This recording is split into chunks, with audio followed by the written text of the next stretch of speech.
and is a whole thing. I know that's not like the expectation either. However, again, with like having a second baby, we're looking at daycare costs, and we just can't afford daycare for my second grader after school and daycare for this baby unless one of us quits our job. I don't know how we'd pay our mortgage if we did that, and we're in this place where I literally don't know what to do. I'm supposed to have a C-section in about a week and a half, and if it comes to that and I have to have the C-section, I can't drive, I literally don't know how my kid's gonna get home from school. And so for me, it's a big, big issue. And like, we'll figure it out, of course. I'll string along, neighbors and friends and whoever I can find who will take her. It's a community, I know that.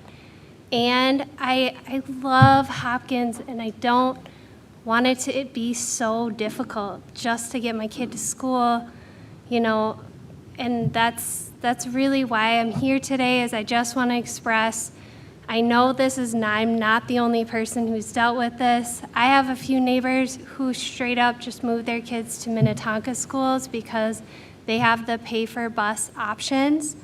And that is, I don't want to do that. I love Hopkins, I love Eisenhower. My kid loves her teacher this year, even though she has so much homework. And it's really sad to see this. And what I also want to do, please keep my card. I am more than happy to help volunteer my own time to come in and look at busing for next year even, and try to see like if you guys need people to help with that. I was a school counselor as well for a while before kind of switching into other things. And I used to do mass schedules like that. And like, I just want to work as a community to make it happen so that my kid can get to and from school safely without us, going completely broke and having to move. So yeah, that's my piece. Thank you. Appreciate you coming here tonight. Thank you. Oh God.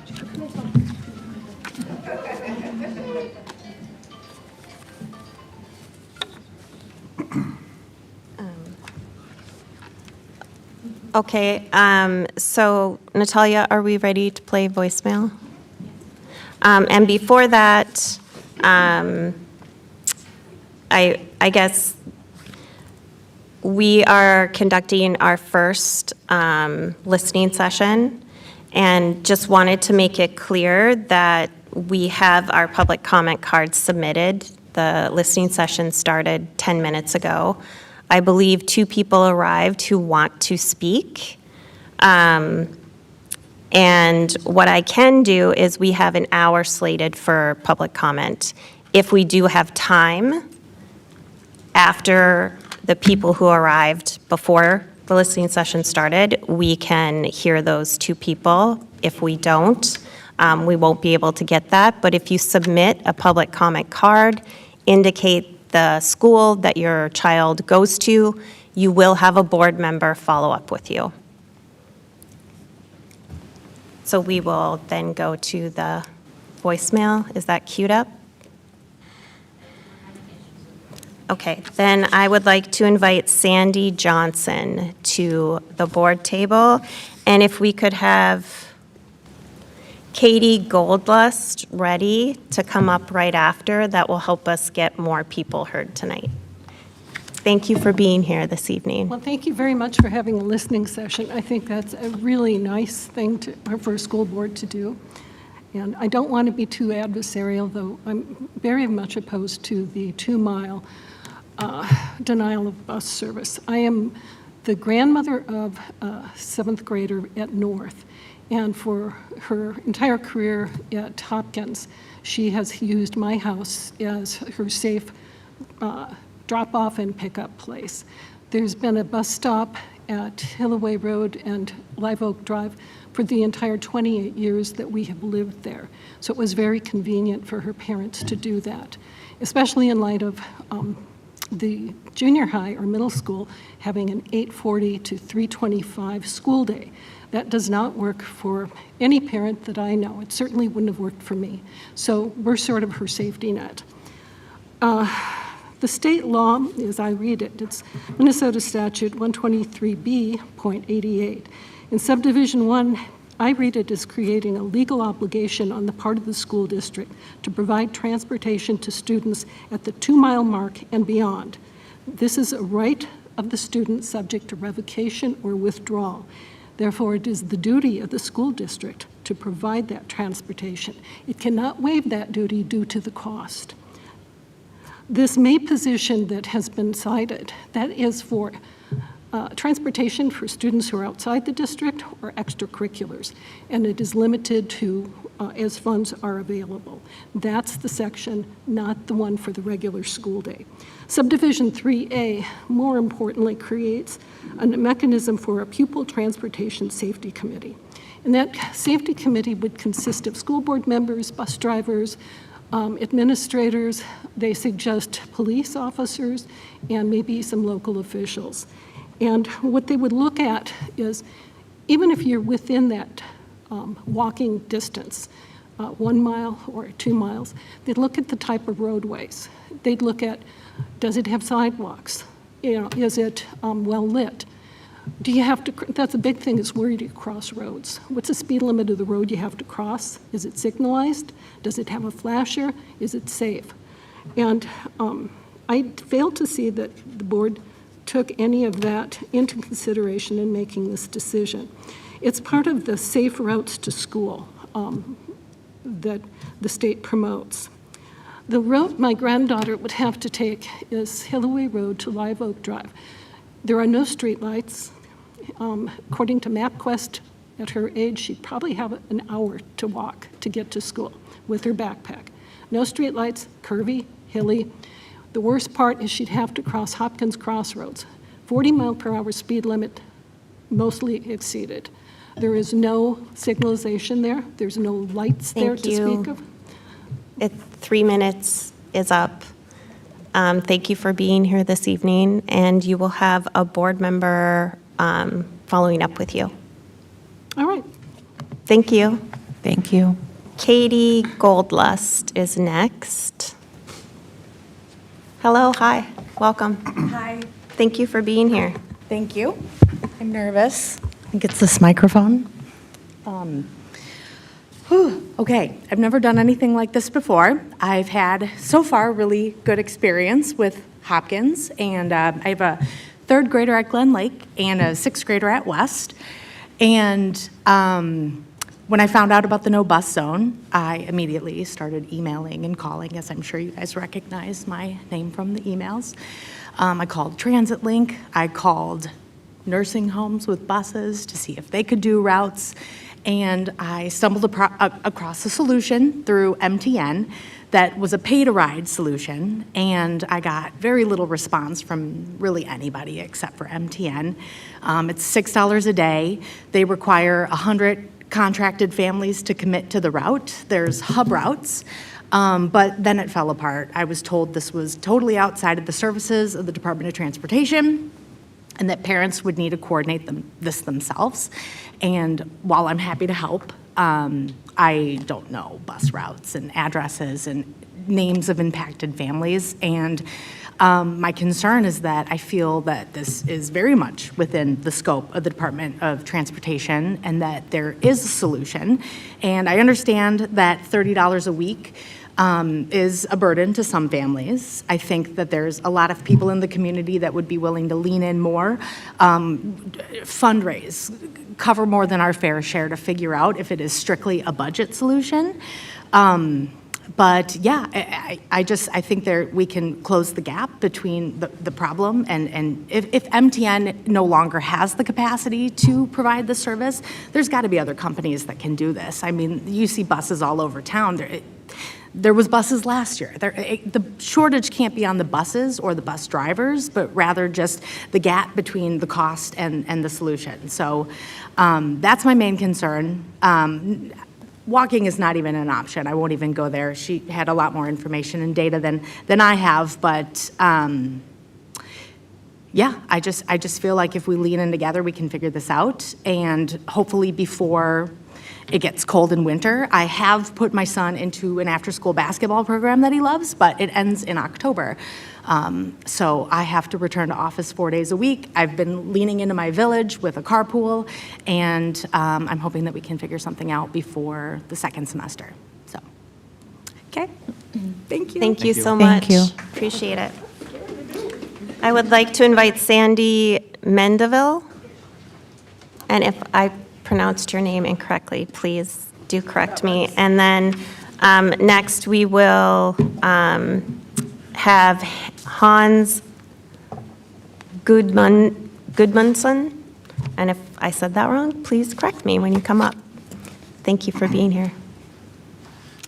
Hello, my name is Sandy Mendeville, and I am the parent of 2 Meadowbrook students. My family lives in one of the new no-bus zones. I won't spend a lot of time on how frustrating the lack of communication was around the no-bus zone lottery. Instead, I would refer the board back to the email my husband and I sent to each of you on August 23rd. It outlines our many unanswered emails to the Transportation Department after the August 15th lottery notification date came and went with no communication. At 3 p.m. on September 1st, the day before school started, we were finally notified that our children were placed on a bus for this school year, which was a huge relief. However, I'm concerned that we will experience this same mess next year and that we may not be so lucky to get transportation. I'm also concerned for the many other families in no bus zones who did not receive transportation. I ask that you reevaluate this policy. Many of the routes in the no bus zones are unsafe for children to walk. My kids, if they didn't get a bus, would need to cross 2 Highway 100 exits on Glenwood Avenue.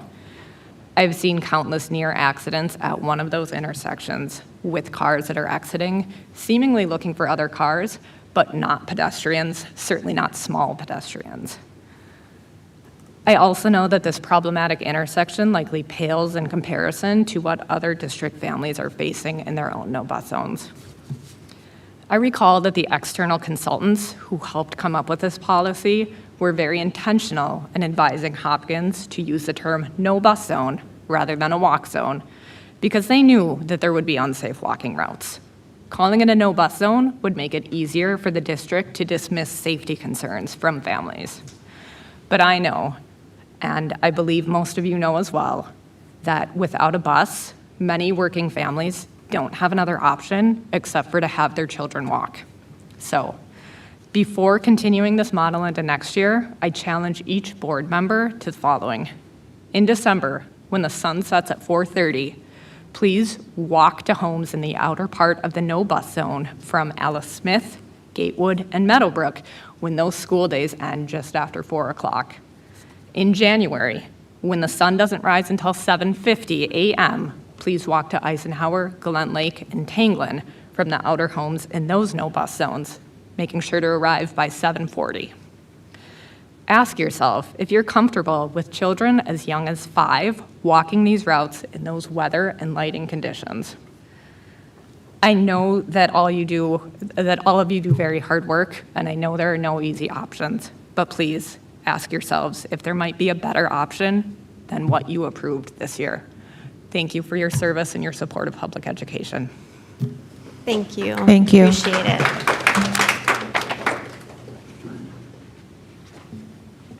Hi. My name is Felicia Goodmanson. My husband, it's very hard for him to come up here and talk Oh, okay. about this. So I'm just So you're in taking, place of Hans? yeah, I'm just taking over. I've done tons of plays and stuff. He is not used to the whole thing. So, you for my name is being here. Felicia Goodmanson. I have 2 kids. One's in high school, Hopkins High School, and the other one goes to Hopkins Junior High School. And we live a quarter of a mile away from our house. And what's dangerous is Ford Road. People go like 40 miles an hour instead of 30 miles an hour, and they don't pay attention to kids half the time. And that's a very dangerous road. Walking from our house all the way there. And yes, my daughter does take the bus, but I really feel sorry for all my friends that live in that neighborhood that have kids that cannot even, they don't have any buses to go to Hopkins West Junior High School and to Hopkins North Junior High School. And, and it's very hard for those kids that can't even go to Tanglin, in the whole area of Tanglin, because there's kids that go to Tanglin too. So it's just very difficult seeing this happen, that there's no buses, and I'm wondering, maybe that would be really great to have a wonderful, output of saying, hey, we should raise money for buses, like at a restaurant or like Culver's or somewhere that they would be happy to help you with Hopkins, because I know for sure Culver's will definitely help you with fundraising, or the place where you can get like popcorn and walk around. Kids can actually go, all the Hopkins kids could walk around and say, this is for bus transportation, and, raise money anywhere that they can. I mean, the kids love the schools. My daughter loves Hopkins High School. She made so many friends, and she's on the swimming team. My other daughter, she's on the tennis team. She loves Hopkins, and I myself went to Hopkins High School, and it's just a wonderful school. I graduated in 1995, and I lived in St. Louis Park, but of course the buses never came to me because I was like by Roller Gardens in that area. But I was thankful that my parents could actually drive me every single day to go to Hopkins Junior High School, Hopkins High School. Tons of memories there. And all I can tell you is that I think it would be a good idea to do a fundraiser. Thank you so much. Appreciate you being here this evening. We have the voicemail ready to play, correct, Natalia? So we will go ahead with that. Hello, my name is Brian Boardman, and I'm calling to submit this comment for the October 8th transportation listening session. I'm a single working parent of a student at Hopkins West Middle School. I'm calling to speak about the 2-mile no bus zone policy, which I believe is deeply flawed and needs to be reconsidered. Expecting children to walk 2 miles to school in Minnesota weather is not realistic or safe. This is a state where winter brings sub-zero temperatures, ice, and darkness during morning hours. Even for healthy middle school students, it's a 45-minute walk each way, carrying backpacks and instruments. For working families, and especially single parents, this policy creates impossible logistics. The school day runs from 8:30 a.m. to 3:15 p.m., which falls entirely outside most work schedules. Without reliable transportation, parents are forced to choose between getting to work on time and keeping their children safe. Our district should be doing everything possible to support children and families, particularly those who need extra help in accessing education. My child is a gem and an incredible asset to this district, the kind of student we should all be working to bring safely into our schools every day to learn, grow, and give back to this community. The 2-mile no bus zone policy cannot stand. The standard should be safety, accessibility, and support for families, not an arbitrary mileage cutoff. Thank you for listening and for making student safety and family realities central to future transportation planning. Thank you. I'd like to invite Jen and Cameron up to the table for comment.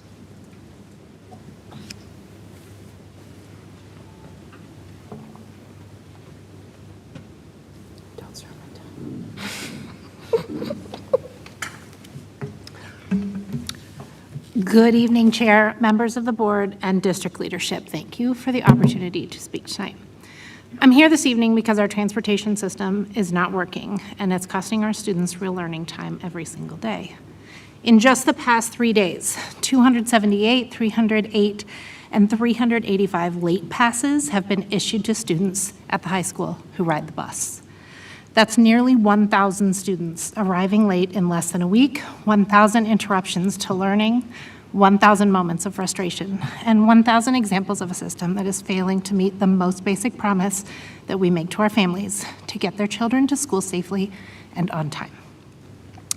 Each late arrival isn't just a number, it's a student walking into class already behind, a teacher forced to stop and restart instruction, and an administrator managing yet another wave of tardies instead of focusing on proactive student support. And for families without other options, the ones who rely on district transportation because they must, this becomes an equity issue. These students are not oversleeping or choosing to be late. They're being delivered late by a system they depend on. We talk often about closing opportunity gaps. This is one that begins before the first bell even rings. To put this in perspective, if a student arrives just 15 minutes late every day for the 165 days of the school year, that's over 40 hours of lost learning time, more than a full school week gone.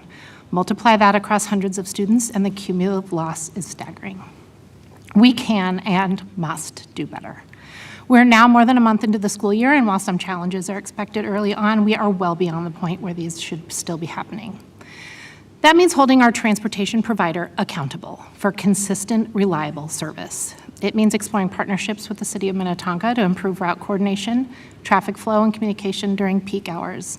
It may mean getting creative with morning schedules until the issue is resolved, reevaluating bus schedules, and exploring contingency plans to ensure no student's education is dependent on luck or geography. This issue isn't addressing the budget cuts, transportation distance limits, or even the broader safety concerns that many families here and across our district are facing. Those are real and important conversations I'm certain you are already having. But what I'm talking about here is something more fundamental, the consistent failure of buses to get students to school on time.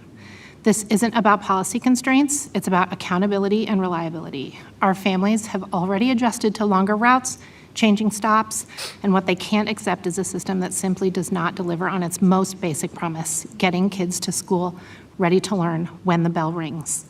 Our students are showing up, our families are showing patience. Now it's time for us as a district, as a whole, to show accountability and action. Thank you for your time and your continued commitment to do right by our students. Thank you. I now would like to invite Tim Malepsky up to the board table. Thank you for being here this evening. And next will be Kim Vanderway. All right, good evening. Thank you, everyone. And thank you, everyone, for showing up here and speaking as well. I'll keep this really quick so that parents with more serious concerns than my students have time to speak. While my students were not directly affected by not having a bus this year, I'll note that my high school students' bus has had very low ridership. I want to express my recommendation that we need to adjust bus routing to maximize ridership on all buses. He said that often there's only 15 kids on his bus. To those families who've been more directly impacted, as a candidate for school board, I do hear you, and I hear your pain, I hear your concerns, and I agree with everything, and I agree that this policy was not rolled out well and was not communicated as well. Once policy changes were made, amongst complaints added by other caregivers, I will note disappointment in the poor communication that the transportation supervisor and/or designee did not analyze and adjust eligibility for extraordinary hazard areas, as is described in the board policy. Areas such as Baker Road, crossing Highway 7, as well as some of the others I've mentioned today, definitely, in my viewpoint, would be considered extraordinarily hazard and would allow transportation to extend busing to those families. Thank you. Thank you. Thank you. Please correct my pronunciation of your last name if I got it incorrect. I'm sure it's my bad handwriting. I'm Kim Vanderwall. I'm a parent of a kindergartner at Meadowbrook. I moved to this district in March because I wanted my kindergartner to go to her neighborhood school rather than open enroll, and having a bus was critical to my decision, especially being a single working mother. However, the new bus policy has made a no man's land for families that live too far for walk, making families in my neighborhood feel like they do not belong to their school's community. This is especially frustrating since my house and others near me are 1.1 to 1.2 miles drive distance from Meadowbrook, according to the district website. And a bus actually stops on our street inside the no bus zone to pick up students that live outside of the zone. At the same time, on the other side of Meadowbrook, there are 10 streets that are less than 1 mile drive distance that all receive busing, some as little as 0.7 miles drive distance from the school. This calls into question how these lines were drawn so inconsistently with the stated district policy and to the fairness of its implementation. I understand the budget limitations facing the district, so I have some solution-oriented comments that address issues and how the lottery was implemented. These relate to the inclusion of in-district transfers, open-enrolled students, and students in the former walk zones in the lottery, which is at the expense of those attending their assigned schools that are impacted by the newly created no-bus zones.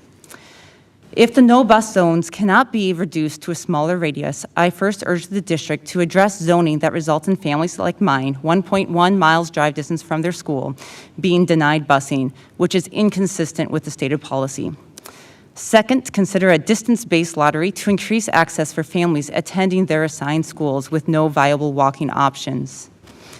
Third, consider a transportation fee to improve the consistency of ridership and ensure that those that register for the bus actually utilize their seats. Half-full buses are inefficient, and there are many families that are desperately would like to have seats on those buses. Finally, I have looked up the bus policies of all the districts within 2 cities of Hopkins. Only 3 of 15 have a 1 mile policy for elementary school. 2/3 have a policy of 0.75 miles or less, making Hopkins' policy an outlier for the metro area districts. Thank you. Thank you. Next, I would like to invite Marina Kern up to the table.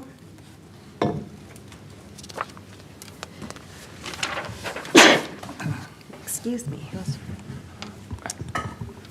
Hello, and thank you for hosting this listening session today. I have 2 students in the Hopkins Public Schools. With transportation cuts this school year, my 7th grader is required to walk almost 2 miles to West Middle School.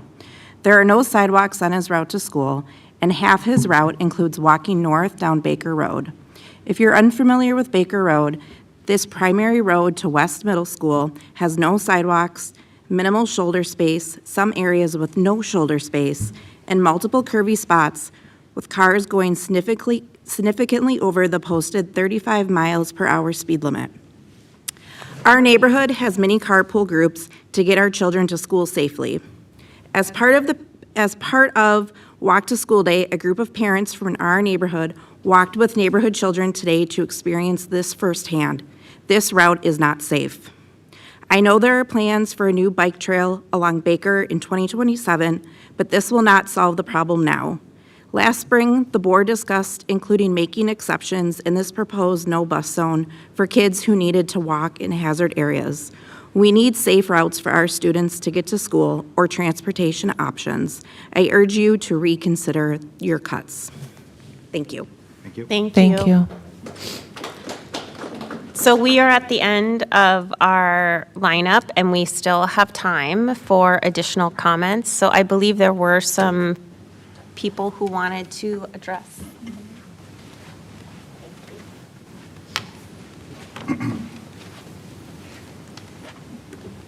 So I would like to invite Suzanne Sheffick to the table, and then after that will be Matt Seveland.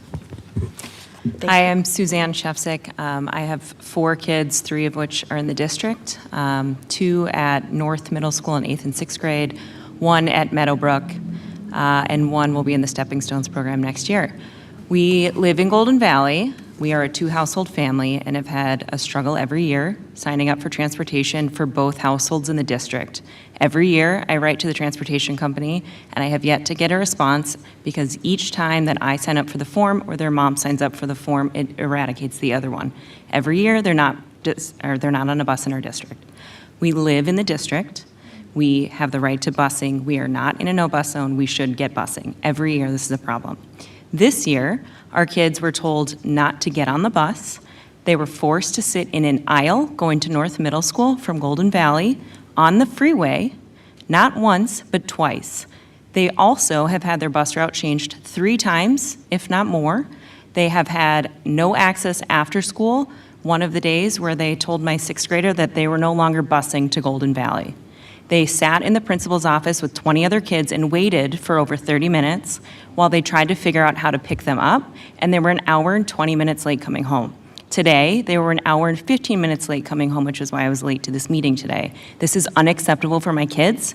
My 2 middle schoolers do not want to take the bus in the morning, and I do not have capacity as a working parent to drive them every day.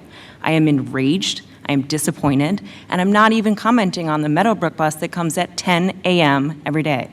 I've had one day this entire school year where my kids were able to get on the bus that they should be able to get on, and this is such a disappointment, not just to myself, but to my entire community and neighborhood. I'm here on behalf of others who are in the no busing district, and it's been completely unreasonable that they don't have access to a bus.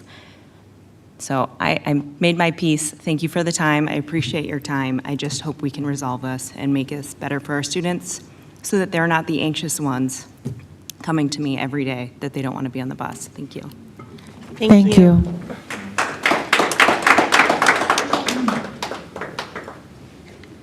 Matt is now coming. Seveland, thank you. I'm following a lot of other really great parents here that are probably much more prepared to speak than I am today. I am one of those other families that has been affected by this. My son has had an IEP since he was in pre-K.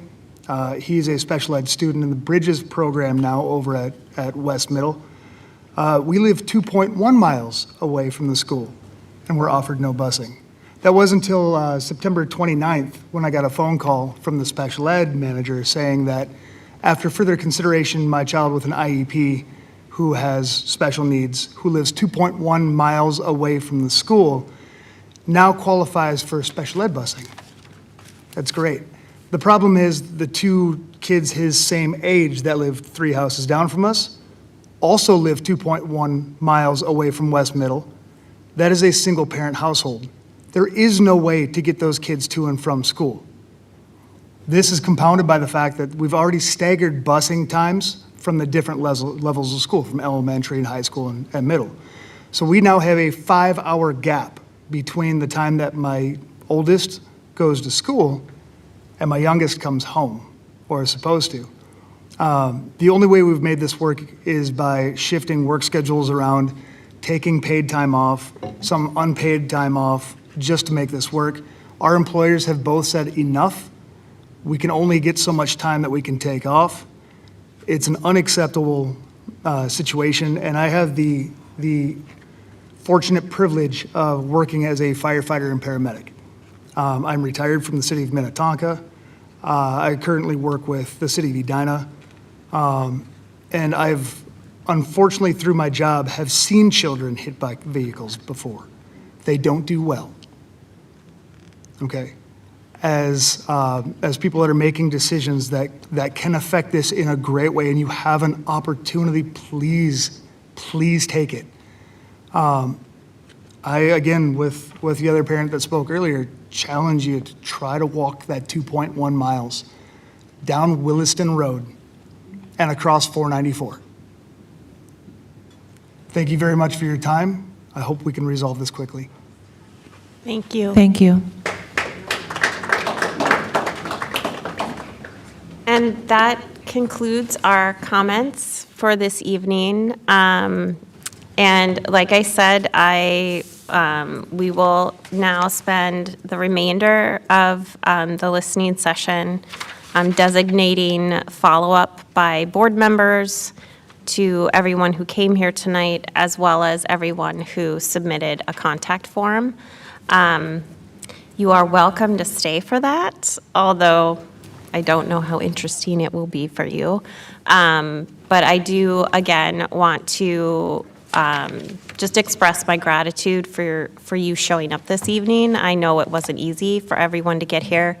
And I also am grateful that you cared enough to give us your opinion and also share your personal circumstances. So thank you for that. And I don't know if anyone on the board, we do have a few minutes if we wanted to go around. If you have anything you wanted to add to that, to the thank you. Oh, and I do just want everyone to know we are going to have a transportation update coming up at a board meeting. That is October 21st. So we will be hopefully having real updates on what's happening. But in particular, I wanted to make sure we had this listening session before that update happens so that community concerns can be addressed in that update. In particular, if you had something that wasn't able to be resolved before that. But the hope is that with the designated board member, you will have your situation addressed in a very personal manner. So, anyone have anything they'd like to add to that? This is our first one, so we're kind of figuring out how this works. So, Chair Andreessen? yes, Yeah. Director Zhao. Hi.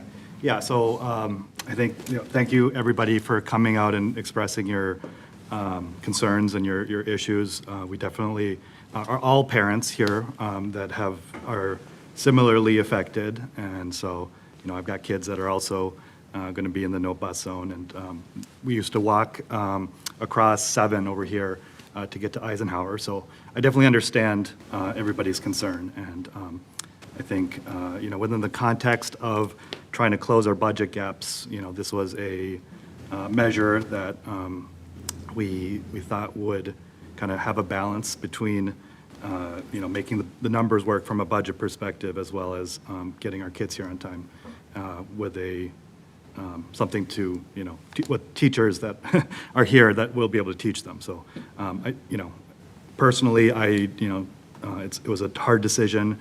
Didn't make it with no consideration.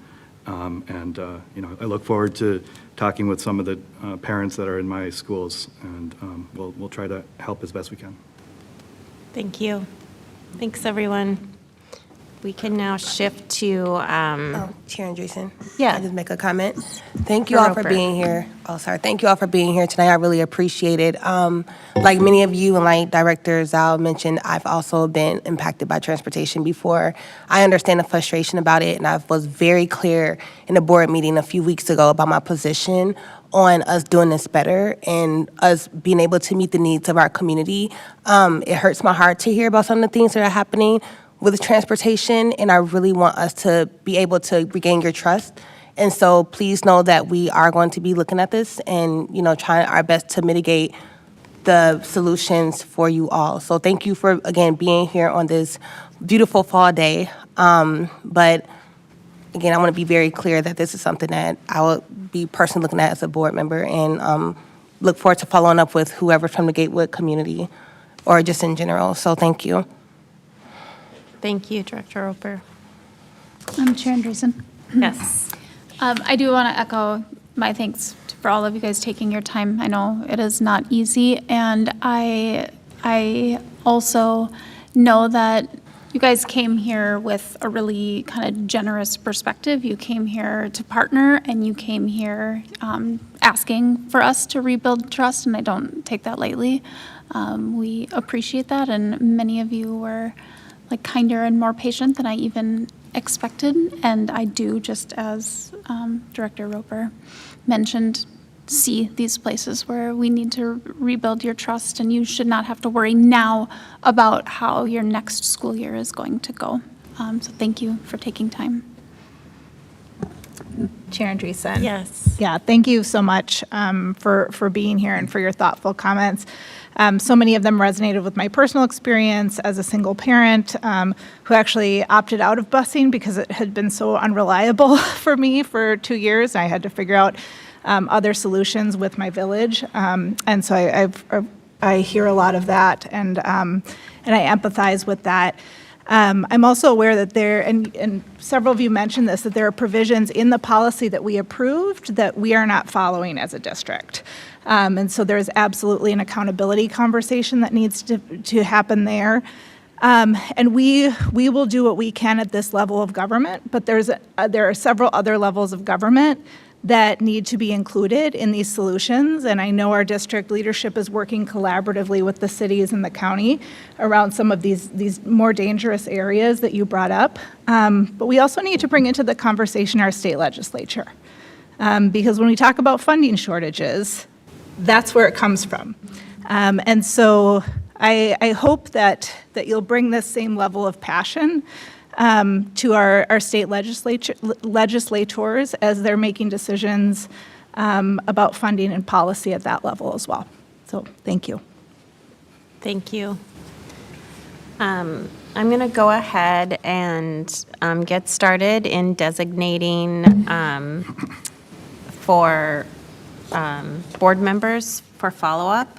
What I am finding quickly is I think if we go mostly by what school board members are paired with which school, I think it's going to work out, especially considering the forms that we got, that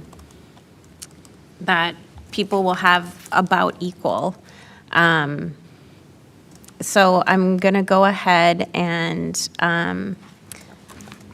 assign the North Middle School commenters to you, Vice Chair Ross.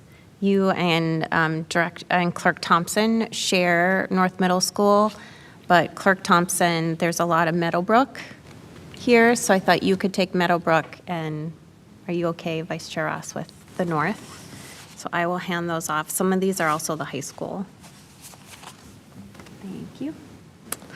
And these would be yours, Clerk Thompson. And then I have Eisenhower, one Eisenhower, and that is Director Zhao. And then 2 West Middle School. Who is my West? Oh. And then Glen Lake, I can take that one, that's my school. And then we have a high school, Hopkins High School. Is that you, Rachel? It is both Director Roper and I also have Alice Smith, so We do have a lot of Alice Smith on the forums. Okay. Any Gaywood? No Gaywood. Okay. Chair Andreessen? Yes. I'd like to say something to the audience, but then I want to ask an operational question. So many of the comments had very specific requests or concerns in there, so I do want those specific situations to also be attended to by the transportation team. So how do we make sure that we have copies of the names and contact info for those pertinent situations? I think that the way I envision it, and board members can let me know if you have a different idea. I envision it that the board member will reach out to the commenters, to the community members, hopefully by email, and then would CC you, Dr. Mary Perry Reed, so that whatever staff member would be able to directly address the concerns. If it isn't a board member, like if it's a policy concern, that is something we can talk about at the board table. But beyond that, would CC you on any responses so that then you could follow up with the appropriate staff member. Does that feel reasonable to board members? Natalia? Would it help if I take the cards, take pictures of them, and then create a spreadsheet and put all the information in and send it off to each? I do have a spreadsheet already happening, so we could add on to that. Yeah. Okay. So we can do that then. That's great. I can input it too right now. if you guys, yeah. Does that feel good to everybody here at the Want table? us to give the cards back? Yeah, why don't we do that? And I'll just input them now. Okay. See, this is like you're doing this with us. How does that feel? Do you still have yours, Rachel? Or do we give it to Oh, Brooke? I passed it out to Director Roper in favor of Alice Smith ones from the spreadsheet, so I currently have no card. Okay, well, I will then, if all questions are answered regarding the process, I would look for a motion to adjourn. Can I ask one quick question? I'm sorry. So if we don't have any for Gatewood and there's like an overload for one school, can someone like pick it up just to support with that? Yeah, absolutely. I was going to look at, because the forms online are very heavy Glen Lake. So I was thinking I would disperse those to people that don't have any. That's okay with you. Yeah, I don't want to be left out. I don't have any yet, so I know. please assign me some. Chair Andreessen? Yes. So before we close, I too just wanted to thank everyone in the audience for being here this evening. You had to leave something to be here tonight, and so that does mean a lot to our school board and also to me. The reason why we want to pay attention to the fact that a board member will respond to you, but also somebody from our team will respond to you, is that there were some specific concerns that were presented, and we want to make sure that we attend to those. In particular, I do want to express gratitude for some of the solutions and ideas that you brought to the table. That's just a really important part of the partnering process. And then finally, realizing that there were some pretty difficult challenges to implementing the transportation changes, which I think some were to be expected. I think what I am also recognizing is the communication piece. We have to do better with our communication, which is something that is within our control, and I just want to acknowledge that out loud and let you know that we will be working on that. So again, thank you to all of you. Thank you. Oh, so I would look for a motion to adjourn. So moved. I have a motion. Is there a second? Second. I have a motion and a second. Any discussion? Seeing none, all those in favor, please say aye. Aye. The chair votes aye, and this listening session is adjourned at 6:25 p.m.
Ride?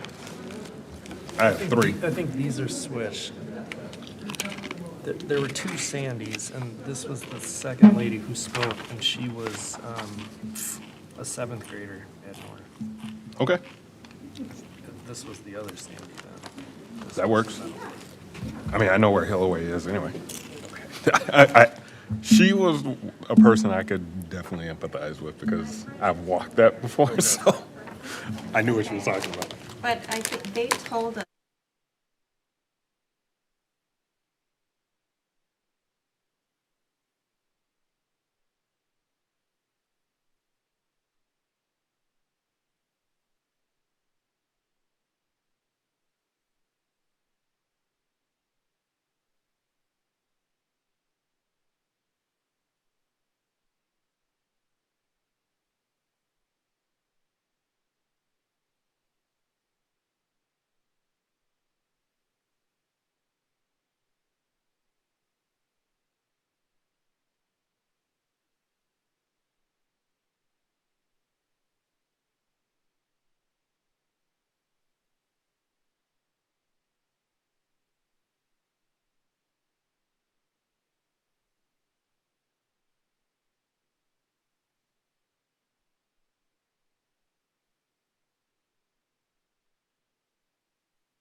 Thank you and welcome to this special board meeting of the Hopkins School Board for October 8th, 2025.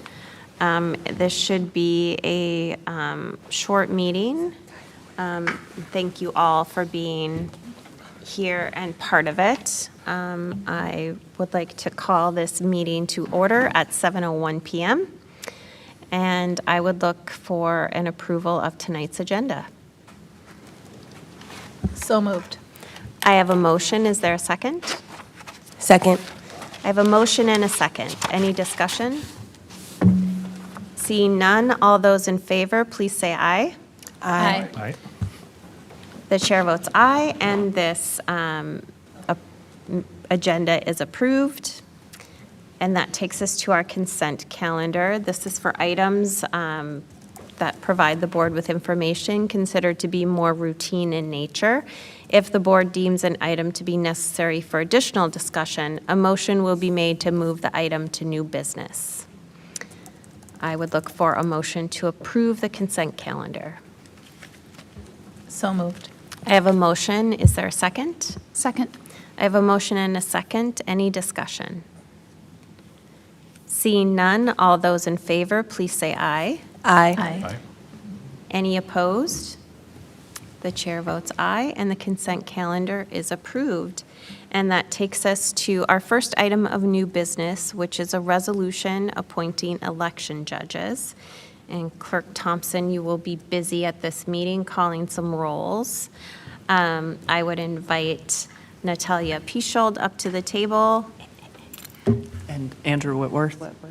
And Andrew Wetworth? Whitworth. Woodworth. Thank you for being here this evening. I will turn it over to Dr. Mary Perry Reed. Thank you, Chair Andreessen. So we would like our community to know that November 4, which is a major election, is coming up. And here in our district, we are hosting the election because we do have 2 items on the ballot, a bond referendum and a renewal of the capital projects levy.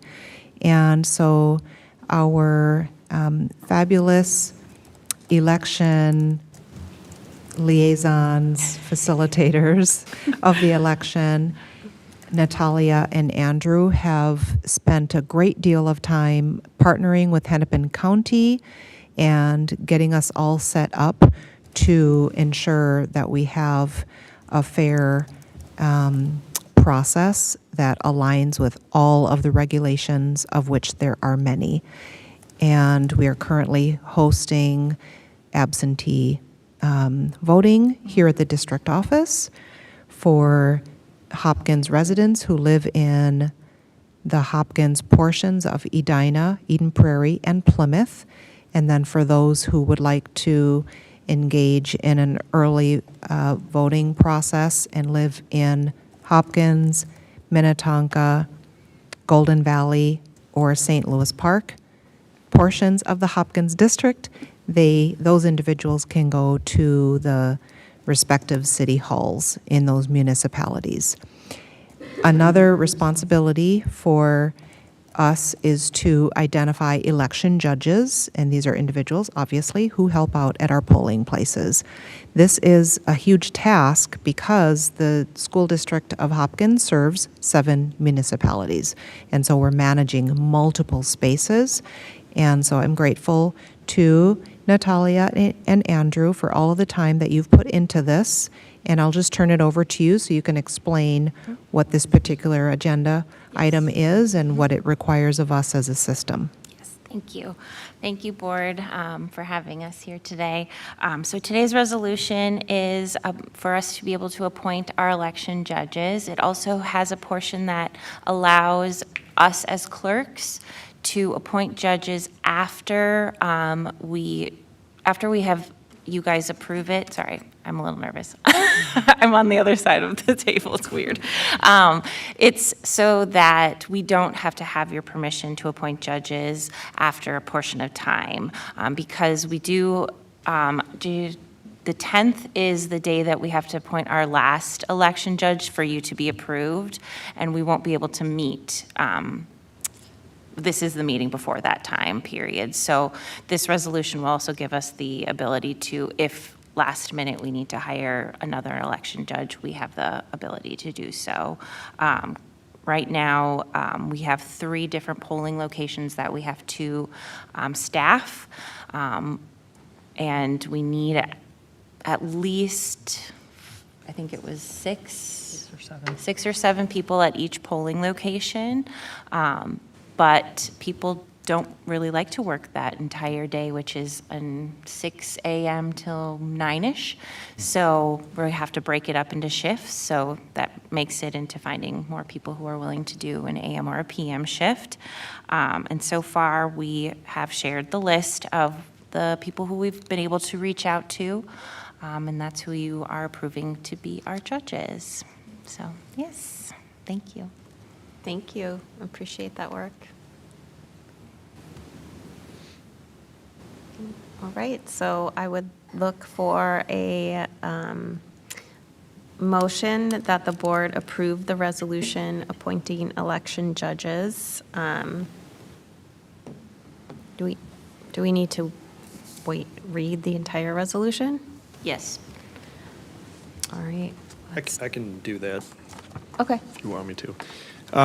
So pursuant to due call and notice thereof, a special meeting of the School Board of Independent School District Number 270, Hopkins Public Schools, State of Minnesota, was duly held in the district on October 8th, 2025 at 7:00 p.m. for the purpose in part of adopting a resolution appointing election judges. So here's the resolution. Be it resolved by the School Board of Independent School District Number 270, State of Minnesota as follows. 1, the individuals specified on Exhibit A attached hereto, each of whom is qualified to serve as an election judge, are hereby appointed as judges of election for the school district's general election on November 4th, 2025, to act as such at the combined polling places listed on said exhibit. 2, the election judges shall act as clerks of election, count the ballots cast, and submit the results to the school board for canvass in the manner provided for other school district elections. 3, the school district clerk and the clerk's designee are hereby authorized to appoint additional election judges as needed to fill vacancies that may occur on or before Election Day.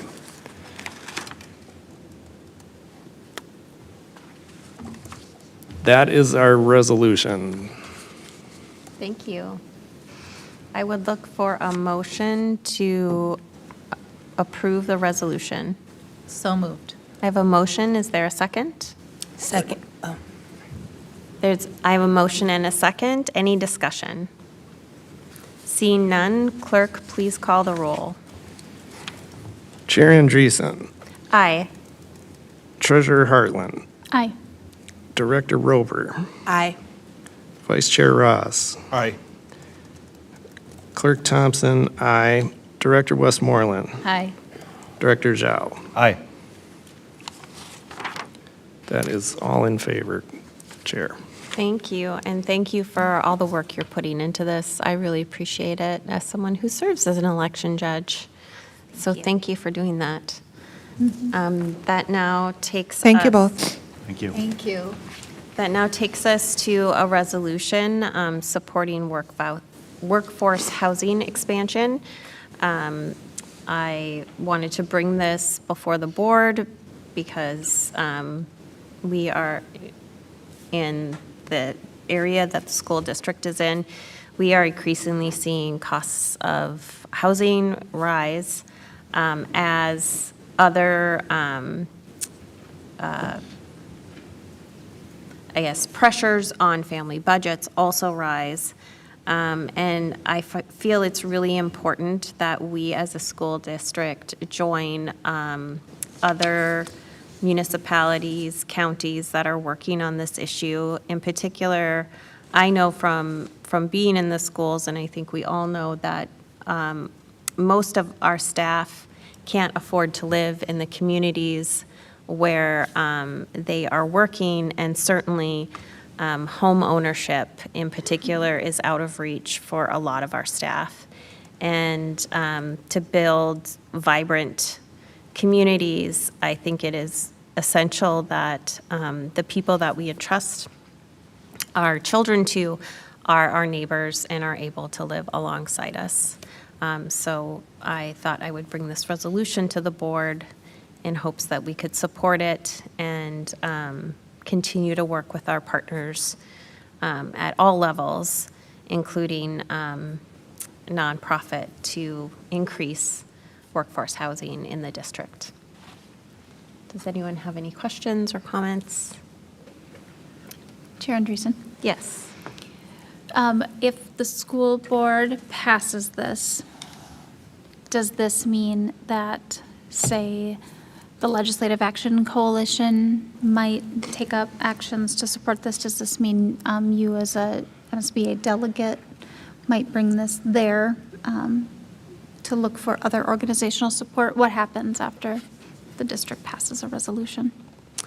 I think that, if the LAC wanted to advocate on behalf of this, it would not necessarily be at a state level. So it'd be something that we would be working in partnership more with our municipal partners. Certainly Hennepin County has been a really great partner in initiatives like this, so that would be another one. And then community organizations.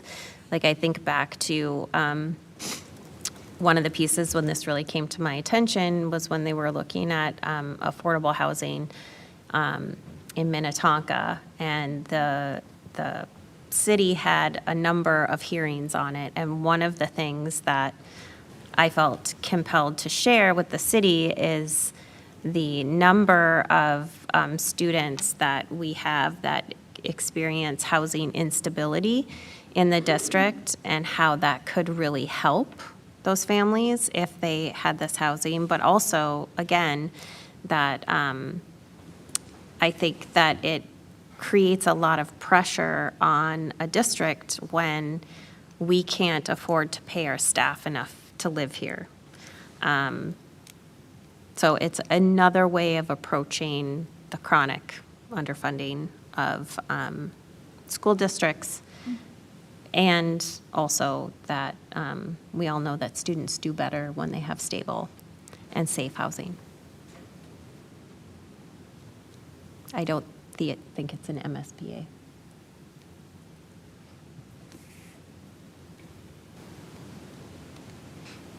Any other questions or comments? No, but thank you so much for introducing this resolution. I think it is so critical and so important at the right time, especially as housing is a bigger topic that's being explored by multi-cities. So I appreciate Hopkins School District getting ahead of this and addressing this in the manner of a resolution and expanding that work additionally. So thank you. Thank you.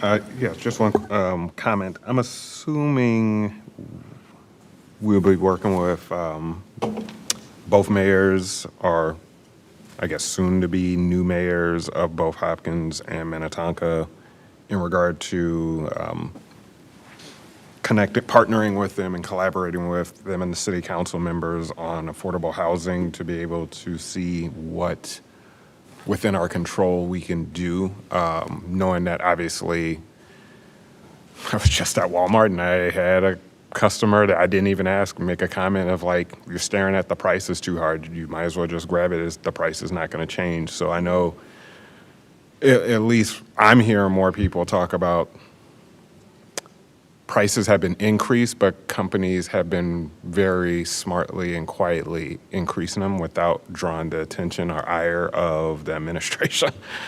So it was, especially seeing this elderly gentleman tell me not to stare too hard at the prices of some cookies that I was going to get for my kids, because he was like, by the time you decide, the price would have already gone up. So my assumption is like within our control. I definitely appreciate everybody's wanting to do, looking at affordable housing. Maybe I have more of a contrarian view where I thought after COVID, housing basically became unaffordable for those who did not already have a house. So it would be lovely to understand what our collaborating partners on both, well, all the municipalities, I would imagine Golden Valley as well, what they can do within their frame to be able to help with this, because I see this as always going to be, this was an issue when Rachel, Jen, and I first started running, because I believe Kimberly, that was one of her platforms that she was running on, and it seems like 4 years later, we're still trying to work on affordable housing. So yeah, it's just challenging every day when you wake up and you just turn on the news and see what's going on. So no, I appreciate this. I'm just look forward to like hearing more from our municipalities on collaborating. Yeah, thank you for that. Vice Chair Ross. Chair Andreessen. Yes. Thank you for bringing forward this resolution.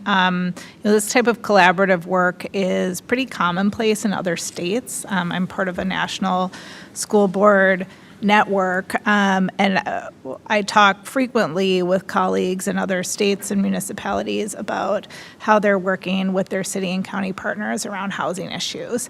And it's not as common for us to do that in Minnesota. And so this is really an opportunity for us to lead. We already do that really well here in Hopkins, and model to other districts how we can start a conversation and signal our priorities to our fellow electeds at the city and county and to a certain extent state level. So thank you. Thank you.